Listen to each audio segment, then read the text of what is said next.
Kakalipat lang namin ni Mila sa isang maliit na bahay na dikit-dikit sa iba, gaya ng mga lumang tirahan sa probinsya na halos magkakapareho ang bubong at dingding. Sa unang gabi pa lang, napansin ko na ang kapitbahay naming si Aling Rosa, isang babaeng payat, palaging nakaitim, at bihirang lumabas ng bahay sa araw. Kapag nagkakasalubong kami, nakatitig lang siya. Hindi kumukurap, hindi ngumingiti. Baka saplado lang, sabi ni Mila. Pero may mali. Tuwing 2:00 ng madaling araw, may maririnig akong kaluskos sa pagitan ng aming bahay at sa kanila, parang may gumagapang sa bubong. Minsan, may tunog ng pagtili ng pusa, kasunod ang katahimikan.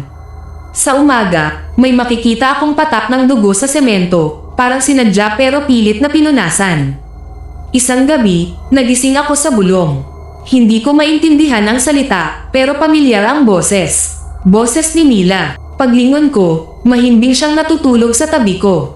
Kinabukasan, napansin kong may nahimatay na buntis sa kabilang kanto. Sabi ng mga kapitbahay, bigla raw ng hina at parang may hinigop na lakas. Tahimik lang si Aling Rosa sa gilid, may dalang bayong. Hindi siya tumulong. Nakatingin lang siya sa tiyan ng babae at napangiti. Kinagabihan, nagluto kami ni Mila. Biglang nawala ang ilaw sa kusina. Sa dilim, may naamoy akong malansa, parang dugo na nababad sa hangin. Mula sa bintana, may nakita akong anino sa bubong ng kapitbahay, mahaba ang katawan, baluktot ang likod, at parang nakabukang pakpak ang anino sa buwan. Napapikit ako saglit, pagdilat ko, wala na. Hindi na ako nakatiis. Kinausap ko ang matandang tanod sa dulo ng kalsada. Mababa ang boses niya nang magsalita. May mga kapitbahay na hindi talaga kapitbahay, sabi niya.